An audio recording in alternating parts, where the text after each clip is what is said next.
طبقا لأحكام الفصل 56 من الدستور الذي ينص على أنه في صورة تعذر على رئيس الجمهورية القيام بمهامه بصفة وقتية أن يفوض سلطاته إلى الوزير الأول، واعتبارا للتعذر على رئيس الجمهورية ممارسة مهامه بصفة وقتية، أتولى بداية من الآن ممارسة سلطات رئيس الجمهورية، وأدعو كافة أبناء تونس وبناتها من مختلف الحساسيات السياسية والفكرية ومن كافة الفئات والجهات إلى التحلي بالروح الوطنية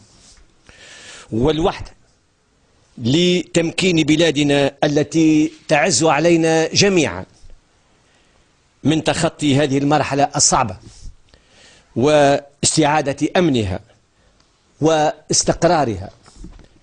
وأتعهد خلال فترة تحمل هذه المسؤولية باحترام الدستور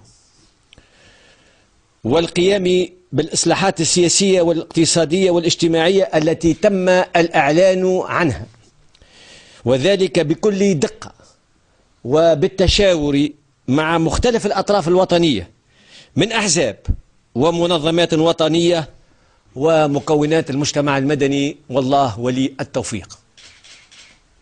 كان هذا الإعلان عن الإجراء التاريخي الذي جاء تلبية لرغبة الشعب التونسي. إلى اللقاء.